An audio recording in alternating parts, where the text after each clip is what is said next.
Up next on Inside Vintage Racing, it's a family affair.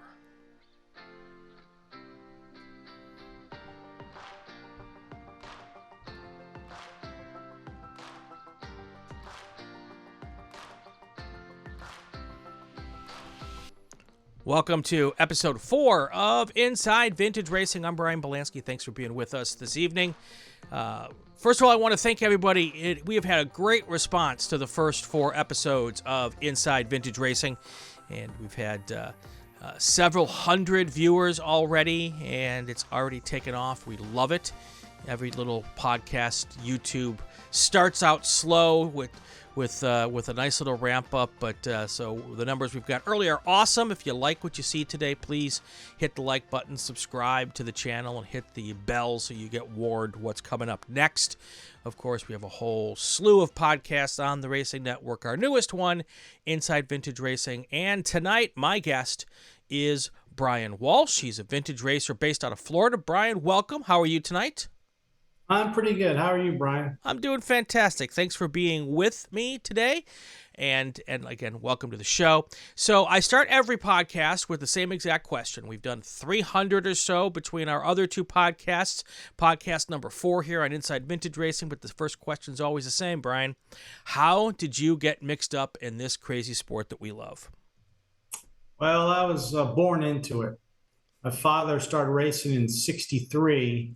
And I was born the end of '66. Okay. And got drugged around to the races up in the Northeast. My dad's home track was Lime Rock. Oh, yeah. And then, Watkins Glen and Bridgehampton. Yep. And then, let's see, I took my first taste behind the wheels in 1983 at Bridgehampton. Dad took his IMSA RS Turbo Capri to an EMRA event for a shakedown before he raced Pocono. And he asked me at the end of the weekend, he goes, I talked to Bud Kruger, and he said, if you want to take the car around for a few laps, you can. So that was the first taste. Yeah. Then I got to race the same car in '85 up at Briar. Okay. Then we moved to Jacksonville end of '86, and we got a IMSA Firehawk Mustang we raced. My dad and I raced in '87, '88. Okay. Yeah. And that was my real first taste of racing with the high-speed car with no brakes. There you go. I guess when I titled the show, It's a Family Affair, the answer to that question was going to be pretty obvious. Right. That dad dragged you into it. Same story for me. My dad is the one who got me interested in all of this. You mentioned some tracks that people might not be familiar with. Briar, which is now New Hampshire International Speedway. Right. At least on the location. I believe the track was different when it was called Briar, right? Yes. Yeah. And they still use some part of the old track. Right. Yep. But then they built the oval like right through the middle of the track. Right. So the track, I did a driver's school up there, and you get outside the track on between NASCAR 2 and 3, and when you go outside the track onto the road course, that's the old Briar. So correct. And you do a little dually dad there. It's a right down a hill, left, and then you come back in. You basically come back right in the same spot where you left the track, and then sometimes you utilize NASCAR 3-4, sometimes there's another little infield course there. But anyway, Briar is now New Hampshire International Speedway, and of course, I moved to Long Island just after Bridgehampton was shut down, and it was still in the time when everybody was trying to finagle ways to bring back the bridge. So save the bridge. And I was never lucky enough to be at Bridgehampton. I was the flag chief at Lime Rock Park for a little while, so I'm very familiar with the area of the world that you grew up in, and I have very, very fond memories. I'm out in Los Angeles now, but I try to get back whenever I can. You have some cool stuff. So we're going to talk vintage racing, vintage cars tonight. We've done a couple of different episodes, and we've had a couple of Formula 4 drivers on already, but you've got some cool stuff. I don't even know all the cars you've got, but we're going to talk about them nonetheless. The car that Jim told me about when he told me I had to have you on the show Jim Karamanis, said that you had your dad's Pinto. Now, I used to race IT, and the Pintos were our nemesis. So tell me about this Pinto. It's a 1971 Pinto that my dad and mom bought brand new. Okay. And a little backstory: my dad started racing Bug Eye Sprites in '63. Okay. And then he went to Austin Healey 104, and then 106. Okay. And he crashed the 106 at Pocono in 1970 when he ran out of the brake system failed on him. Right. At that time, Pocono wasn't complete, so he ended up in the construction zone.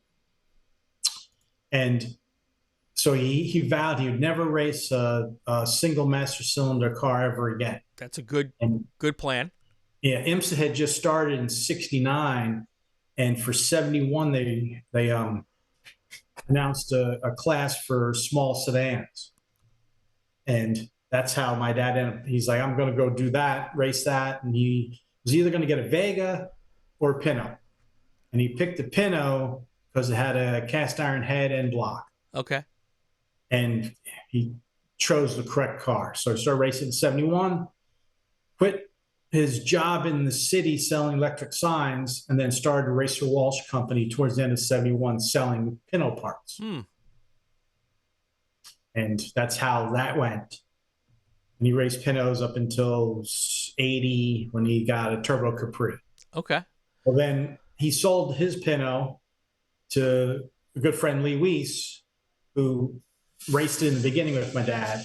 And then Lee sat for a few years, and Lee put this crazy cage in it and raced at IMSA from '75 to '77.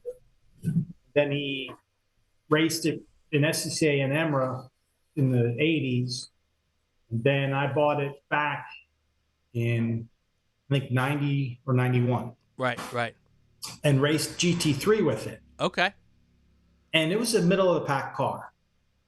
And it going from racing a Firehawk series where there were 60 cars to a GT3 SCCA event where there was 10. Right.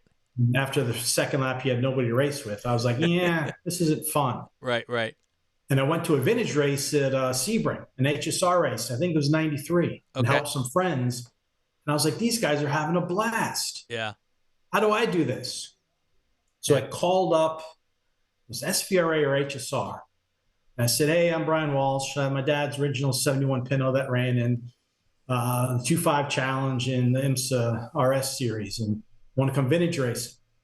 And there was dead silence on the other side of the other end of the phone. I'm like, hello? The lady's like, what kind of car? Like a Ford Pinto. She's like, well, I'm like, it's like a 510 at Alfa Romeo. She's like, all right, well, I'm pretty sure. She's like, go talk to Jack Worley. Well, I'm good friends with Jack. He was the tech guy for both of those groups. Yeah. I talked to him, and he's like, yeah, sure. Just get a piece of paper signed by your dad saying it's his car. So did that, and then started vintage racing at Sebring. Yeah. During the 12-hour weekend when they had a support race there. Sure. And then been doing it ever since. So did you have to have a car that had some sort of history to it to get into vintage racing at that time? They really wanted it. Yeah. They were pretty sticklers for it. And actually, I don't think you could show up with a car that, hey, I just built this 10 years ago. Right. Just built it. They really wanted something with history. Yeah. And because now I think if it's old enough and it raced, and even now some newer stuff. I was talking with Jim about that on the podcast. There's even some newer cars that are getting in, but it seems like there's kind of a difference, I think, right between vintage and historic, right? I think historic is where they really want to have the history, the provenance behind it. Right. So back, let's see, late '90s, early 2000s, SVRA, they were sticklers for real historic cars. Got it. And their car count was dwindling. And right. HSR was like, if it's got a cage, numbers on it, come race with us. Right. Their their entry was going sky high. And well, then SVRA finally figured out, okay, well, it doesn't have to really be a car that ran back then. If it looks like it did, Right. we'll let you run. Yeah, am I wrong? There's a handful of events that really emphasize the historic part, but a lot of the series now are basically in that same boat where, if it's an older car, it's got a cage, it passes our safety rules, we can go racing with it. Yeah, there's certain events like the one that just happened out at Monterey. Yeah, Monterey. Yep. They're real sticklers for the historic value of the car. Right.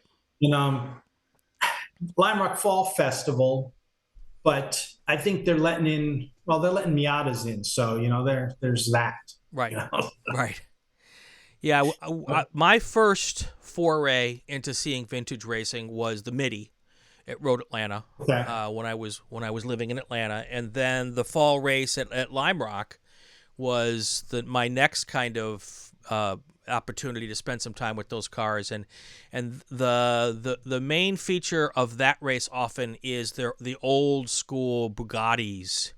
They've got some really 1920s, 30s, maybe I have the years wrong, but really old, those open cockpit cars that look like they ran at Indy back in 1906. Right.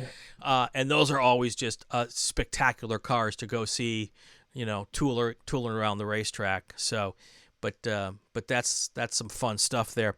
So you still run the Pinto today? Yes. How often do you get out with it? Well, it depends who you. Not often enough, but if you ask my wife, she's like, you race it too much. Okay, fair enough. But let's see. I vowed this year not to race because we have a 3-month-old baby at the house, so I knew I'd be pretty busy this year. So I have my dad's original 71 Pinto. Okay.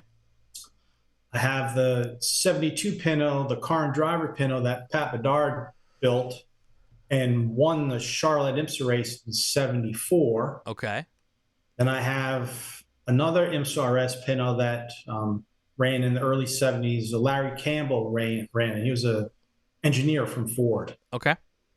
And then I have another 71 that I'm still trying to figure out the history of it, but it sat in a garage for 35 years. Wow. It ran some SCCA up in the Northeast, and the owners that I got it from bought it in 73 or 74 and took it to Ohio, and he went to one driver school, then he stopped running. Huh. And it's a real time, it's a true barn find. Yeah. Then I have another car that was converted to GT3 that last raced at the runoffs in 91. And it started its life as Pete Regna, who owns ATL Fuel Cells. He ran in B sedan. Okay. In the early 70s. Sure. Then there's a black Pinto. Don't know the history on it. Got it from a friend in Ohio. And I believe it was built for the RS series because it has a 22-gallon fuel cell, dual fuel pumps, and it's not running SCCA back in the 70s with that huge of a cell. Right. Then there's another Pinto that we just picked up. Don't know the history on it.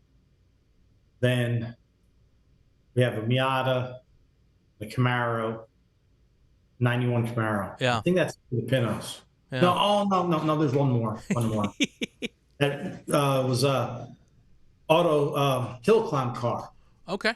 Since new. And then a friend of mine, Ed McMahon, raced it in vintage for a bunch of years and then sold it to this guy, Randy Cornegay, out of Atlanta. Okay. And then I got it from him. So I think that's it. What's the love affair with the Pinto? I mean, obviously your dad started with it, but... And that's where it started. Yeah. I was, 5 years old when Dad started racing the Pinto. Yeah. And my mom bought a 72 Pinto, and Dad drove them on the street. So I grew up literally in a Pinto, and that's how I fell in love with them. And I just love them. I think they're one of the best-looking cars. Yeah. Well, it's funny because, people who aren't familiar with racing them, Pintos had kind of a sordid history. Yeah. My grandpa had one that he drove back and forth to work. but they had some fire problems. What was the deal with that? Do you remember that? Yeah, and the biggest issue with that is that an internal memo got leaked that said basically Ford put a price tag on people's head and said it's cheaper for us not to fix the cars. Okay. There's 3 or 4 deaths a year. We can settle out of court and be done with it. And once that got leaked, everybody jumped on it. Sure. And it turns out a lot of stuff nowadays, or more research, it was just as safe as the 510s and all the other small sedans. When you get hit by a 4-door Lincoln, sure, you're dying in the car anyway. Yeah. They when you got hit in the rear hard enough, it would crunch the doors so you couldn't open them. Oh. And then the rear axle punctured the fuel tank. Yeah, and that's then fire, and then the person just burns inside. Yeah, not fun. Not fun. No. Well, we eliminate great race cars. I'd say we eliminate that by putting fuel cells in, so that helps that. So, so keeping those cars running. So I mean, none of them are newer than what, 74 maybe. The ones that I own, correct, but they made Pintos from 71 to 80. Oh, really? I didn't realize they made them that long. Yes. How hard is it to keep those cars running and finding parts for them? Are you fabricating a lot of stuff? Well, no, not really. The original engines were either 1600 Ket engine from England, right, or the 2-liter, which now over in England they call it the Pinto engine. Okay. It's the 2-liter German overhead cam engine that they made in England till the early 80s. Right. And so then, the Kent engine was the basis of the Formula Ford. Correct. And then the 2-liter Pinto engine was what came in Formula Continentals, right, and then Sport 2000s. Right. So there's a lot of racing history with those power plants. Yes. And that was from 71 to 73 in the Pinto, and then in 74 with all the smog stuff and the bigger bumpers, they needed a bigger engine, so they developed the 2300, which is 2.3 liters instead of 2 liters. Right. They put those in the Pintos, the early Fox body Mustangs, the Mustang 2s, the Thunderbird Turbo Coupes, the Rangers. Yep, the Rangers, yep. So there's still a lot of parts available. The aftermarket's really good. Luckily, there's 7 million 2300s built, so there's still, the junkyard still has a fair amount of them. 2-liter stuff is getting harder to find here. Sure. Still find it over in England. Right. But suspension pieces, 71 to 72 is the same. 73 is kind of a bastard year for the Pinto, and 74 and up is basically, it's the same as the Mustang 2 suspension, which almost every hot rod built has the Mustang 2 suspension. Sure. Which is a Pinto suspension. Interesting. So there's aftermarket control arms and bushings and new rack and pinions and right. So you've got, I lost count, what, 5 of them, 6 of them? You can only drive one of them. So do you have other folks? What's that? Closer to 7, I think. All right, let's go with 7. You can only drive one of them at a time. Do you have other folks who come and rent them out to go racing with you? What do you do with them? I've taken the purple car and the car and driver car to Roebling Road and Summit Point and in Lime Rock. And I've had Tom Cotter drive it at Lime Rock. Nice. Karen Manis drove the car and driver car. I think it's Summit. Okay. And then my good friend Chris Cozy drives it sometimes. Sure. So I like to have cars in the field. So sometimes I have to stack them myself and bring an extra car. Yeah. It's usually not hard to find somebody to drive it. Sure. Yeah, it's nice to see them out there on the racetrack. That's the whole reason for having them, right? Yeah. I plan on trying to bring 3 cars to Summit Point next year. Okay. For the Jefferson 500. It's our 20th anniversary of the MSRS 25 Challenge reunion race I put on. Okay. And we're trying to get 30 or 40 cars. Cool. Actually, trying to get 50. But. Yeah. Yeah. So one of the things I enjoy about going to a vintage race is walking around and taking a look at the stuff that's when it's not on the racetrack, and getting up close, and most everybody I've ever dealt with who has a vintage car wants you to come up and look at it. When people are walking around and they is there a curiosity factor with the Pintos? Is there a nostalgia factor with the Pintos? Because maybe someone in their family had it. What do people say when they come up and take a look at them? You still get a lot of people staring at them now. Yeah. It was more a shock value 25 years ago. Right. When there weren't many racing in vintage. And the weekend would start off with somebody snickering, oh, there's the Pinto. And then after a few sessions on the track, they come over and find you and say, you driving this thing? Yes. Man, that thing's fast. Yeah. It's driven well. And then the stories come out. I had one, my friend had one, and right. that and that. And so now it's not so much, oh my gosh, there's a Pinto. But you still get a lot of people walking over, going past the Ferraris and the Porsches, walking over to the Pinto because they had one. Yeah. Or their dad had one. Sure. They're like, I remember, now I get some people coming up and say, I remember when your dad raced this. Cool. Or even, hey, I remember when you were at Lime Rock in 96 racing. Sure. Yeah, it's that is the cool part about going to a vintage weekend is you just never know what you're going to find.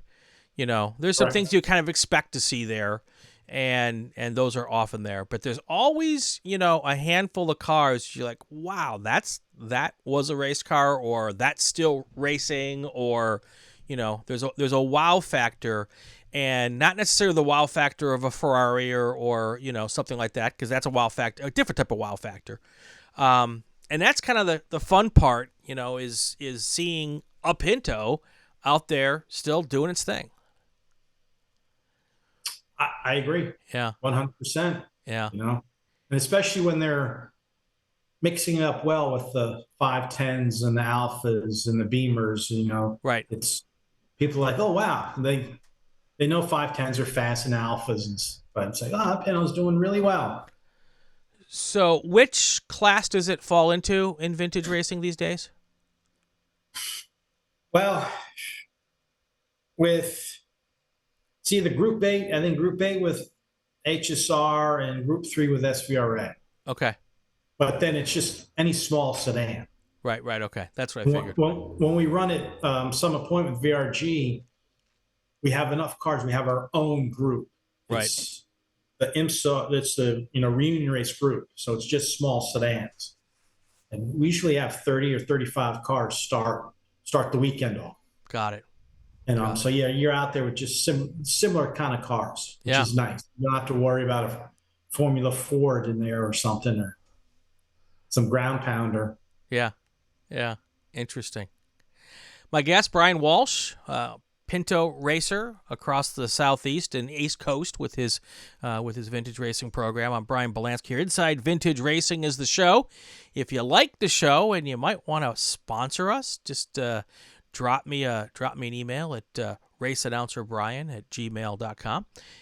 There's lots of ways to get a hold of me. Facebook's another good way to find me. But we have some sponsorship opportunities, so feel free to jump on board with that. Of course, we have a new show every Monday, so that's pretty cool. This is episode number 4. And check us out for that as well. And if you want to be a guest, that's also how you get on the show. So just shoot me a quick email. Let me know what you drive or what your part of vintage racing is, and we're having a new show every week, so plenty of opportunity to get people on. All right, Brian, so you mentioned a couple of them were like a true barn find. So let's say I want to get into this, and maybe Pintos aren't my thing, but I enjoyed something obscure from back in the day. How do people go about finding some of this stuff? How did you come up with finding seven of these Pintos to go pick up along the line? It's funny that you say that. I didn't find any of them. They found you. They found me. Yeah. And it started with, the way I got the car and driver car is the widow of the guy who owned it. She lives in Riverside, California, contacted Grassroots Motorsport Magazine. Oh, okay. Say, hey, I have this Pinto. I want to sell it. Do you know anybody who could help me? And, they're right down in Daytona, Sure. not too far from us, and we're good friends with them. So they shot me an email and said, talk to this man. So I contacted her and talked to her, and I told her, I said, I offered her money right then. And she's like, I want to try and get more for it. I said, I'll help you try and sell it. Tried to get Tom Cotter to buy it. And he's like, well, I don't know. I got too many cars. So I didn't hear from her for about a year. Yeah. And then she emailed me. She goes, all right, I'm tired of staring at it sitting in my garage. I'll take what you offered. Nice. She's taking everything.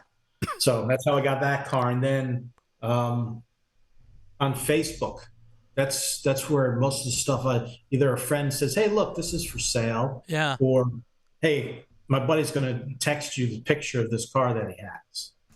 So Facebook is wonderful for that kind of stuff, and also evil. So that's how I ended up with most of them, if not all of them. But if somebody was trying to get into it, Facebook, go to one of the races, sure, ask around, and I used to tell people to buy an RX-7. That was the best car to get into racing with. Well, now it's a vintage car. It's hard to find them. Honestly, a Miata is probably one of the best cars to get into racing-wise. If you want to start racing, get a Miata because they're very forgivable. Right. Vintage racing, I can get a Miata too, but Pinto 510. Yeah. It really depends on what you really want. Is there a Pinto owners group out there? Yeah, there's a few of them. Okay. Yeah, that's what I tell people. If there's a particular thing you're interested in, whatever it might be. If you're interested in a Corvair, if you're interested, my first car was one of my first cars was a Pontiac Fiero, and I've always said to myself, man, if I could find one of those, I had a gold 4-cylinder, not the 6-cylinder, the gold 4-cylinder Fiero. And they're plastic bodies, pretty much, fiberglass plastic bodies, so they don't really rust. Right. So if I could find one of those and I had a place to stick it, I would love to pick up one. They were just a ton of fun to drive and easy to keep. I haven't seen any, really. That's a car that kind of just disappeared. Yeah, well, they weren't raced very much. So I never raced one. That was just my daily driver. But out here, I actually see them in California because, California cars stay on the road forever. Right. I'll see one, once or twice a year out there, still tooling around, doing its thing, usually puffing a little bit of blue smoke out the back. But yeah, so I tell people to look for like an owners group. Facebook has actually become a place if you can find someone who if you know enough about the car to look at it and make a decision as to whether that car is worth what they're asking for it. Right. And if you don't know that, find someone you can take with you who's got a little bit of experience with that kind of stuff. And because it's always easier to find, when you go to look at these cars, take a second person with you to keep you from doing something stupid. And I've found on Facebook or any social media, somebody asks a question and you have to weed through the nincompoops are giving them just idiotic answers. Right. Or it's like, so I'm hesitant, So if you use Facebook, maybe find somebody that you can know that they're not going to bust your chops about asking a silly question. Right. It's like, it's easier for somebody just to type away something and then, are you going to say that would you say that to my face? Well, no. Why are you saying it with the keyboard? Yeah, I call them keyboard warriors or keyboard ninjas. Well, yeah. So tell us about what a race weekend is like with a Pinto. Is there a lot of work that goes into keeping those things going, or do you just put good brake pads on it and fill it up and change oil once in a while? How much are you working to keep them on the racetrack? They're pretty darn reliable. Yeah. And we typically we usually have our act together when we get to the track. Sometimes we don't, and you're still working on it at the track. Right. But it's usually my buddy Charlie and I working on them, and well, he does most of the work. I just sit around and talk to Jim and stuff, and as Charlie says, politic. I'm out politicking. Okay. But no, really, it's keep fuel in it, check the oil, and get the tire pressures correct. Right. And the brakes last years. Right. It's pretty low maintenance car. So it's an economical way to go, other than your first expenditure. Sure. And, the cars have been around for 50 years, so once you get the thing set up, it's pretty much set up, right? Correct, and the engines are pretty much bulletproof. Yeah. I mean, once you start twisting them harder, of course things are going to break. But in general, it's a really bulletproof way to go, and we're not really messing with stuff. Sure. Needs more time to drink beer and help the guys work on their Beamers. So when you drive past a Beamer and do you wave a little or wink at them? Sometimes, and I give them the one finger salute. Of course. Yeah. But we have a good run at VRG with VRG at Summit. It's a great group of people that we've raced with for the last 5 or 6 years. Sure. It's all a good camaraderie, and every once in a while everybody's giving you fingers to being given a bunch, and good fun. Yeah. Fun antics going on. Yeah. The president of a motorsports organization sent me a picture that he took of me last year, giving him the one finger salute, and he said something about me needing some remedial training. I said, no, I was just telling you that you were number one in my book. Yeah, you're number one. Yeah. So, is there a little bit of I don't call it rivalry, because I know that vintage racing is very gentlemanly, but I know some of you guys drive these cars pretty hard. Do people aren't real happy when you drive past them in a Pinto? Not so much now, but the people that get upset are the guys running Porsche 911s. Yeah. Half of them are pissed off that they get passed by a Pinto. Sure. But if they were driven well, they wouldn't be near us. They would be, ahead of us. But I honestly, every time I drive a car, I'm driving it basically as hard as I can. Yeah. And, vintage racing was supposed to be, 9/10 and all this. Well, it's not that anymore. Yeah. Of course, they really frown on if you do any rubbing, sure, which happens. But yeah, I've only run into a few people, and honestly, it's the guys running some of the Porsches that get really panties in a wad and complain.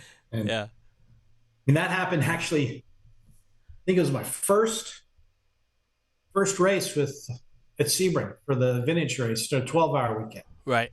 And I got after the drivers meeting. Drivers meeting was after one of the sessions, and I had this great pass. I passed 3 cars on the last turn, heading on to turn 15, coming on the front straightaway on the outside. Yeah. Of the turn. You get 17. And then Jack Worley pulled me to the side. He's like, "Hey, I know you did a lot of racing in IMSA and SCCA. Well, vintage racing, we're a little different." So he's like, "It's not your driving. Your driving's great, but some of the guys aren't used to that." And I was like, "Was it the pass on the outside?" He's like, "Yeah, that's kind of spooked them." Like, okay. It's like, maybe slow down a little bit. I'm like, sure. Yeah, I'll do that. Went back to my friends, like, "What are you going to do?" I walked up to them. I was laughing. I said, "They told me to slow down. I'm going too fast." Yeah. He's like, "What are you going to do?" I said, "Nothing. Yeah. I'm going to continue driving the way I do." And then there's some other time, another guy in a Porsche. It's typically no. You're not pissing people off. Yeah, exactly. Ever, but. Yeah, I was really surprised because I started doing the announcing for our group out here, and it was really interesting. I was surprised at how hard most of the people were driving. I figured there'd be some people out there, that have the money to do it and they can suffer, they can afford the consequences of driving it hard. But there weren't a lot of folks who were going for a Sunday drive. Maybe they're not going 10/10, but a lot of guys and gals out there driving these cars at 8/10 and 9/10, definitely. Yeah, that's what with a good group of cars like we have at Summit Point. Yeah. There's some that have just started racing and they're 5 seconds a lap slower, but they still can be out there and having fun. Sure. And the guys that we race and gals, right, get along real well. Yep. On the track. Right. So it's not, nobody's doing anything stupid, trying to get out of the way. So it's not like, and they feel comfortable, like, well, yeah, I'm not going as fast as you guys, but I haven't, you guys aren't scaring me or anything. So. Sure. Well, and it's like all of the grassroots motorsports, y'all are together every weekend, many weekends together. You get to know the people, and you're friends with most of them. So, and especially in a vintage car, you don't want to wreck your buddy's vintage car. So, but you still want to beat your buddy, whoever that might be. Yes, of course. I want to beat them all. Yeah, absolutely. And I haven't done it yet, although I've led a few laps. But okay. I'm coming for him this next year, though. Very cool. Very cool. All right, Brian, this is the time in the show where you get to thank the people that help you do what you do. If you've got sponsors, if you've got family, crew members, here is your opportunity to kick in there and tell us a little bit about all the people who help you make it happen. All right. Well, first of all, I gotta thank my mom and dad. My dad's not around anymore, but mom's still around. If not for them, I wouldn't be here. There you go. And if dad didn't start racing, I probably wouldn't have picked up racing. Yeah. Of course, you got to thank your wife. She puts up with it. Yep. And the kids. Then the biggest thanks probably for Charlie Dykes. He's also known as Pinto Charlie. He drives one on the street. Okay. And he's been coming to races with me for 10 or 12 years. And if he's not working on my cars, he's helping somebody else. Sure. So he's with Jim or the other guys. It doesn't matter. It's a car, he's helping. Yeah. There's a bunch of other people, but yeah, cool. That's really the heartbeat of it right there. How many times has Charlie's Pinto become a parts car? Luckily, he's got it a little different than what I need. Okay, good. Yeah, that's a good question. Luckily, he doesn't bring it to the races. Otherwise, it would be picked apart. He's smart. Yeah. So, Brian, thanks a lot. Look forward to hopefully one of these days catching up with you at the racetrack and being able to check out those Pintos up close. Sounds good. Thanks, Brian. I like the way you spell your name too. That's the right way. Yeah, as long as it's with an I, you're not disqualified from being on the show. So I shouldn't say that. I got a guy out here with Brian with a Y. He's a great guy. He's been on the show a couple times. But yeah, no, definitely we spell it the right way, and that's important. So. Yes, sir. Very good. All right, that's going to do it for this week's episode of Inside Vintage Racing. If you like what you heard, subscribe to the RacingWire Podcast Network or the Racing Network on YouTube. And we will have new episodes every single week, so stay with us there. And also, if you can follow us on social media to find out who our next guests are, you can do that on Instagram. That would be the Racing Network on Instagram. Also, RacingWire Info on Twitter. There's a new episode of Vintage Racing every Monday night. I'm Brian Bielanski. Have yourself a fantastic weekend, and go play with cars.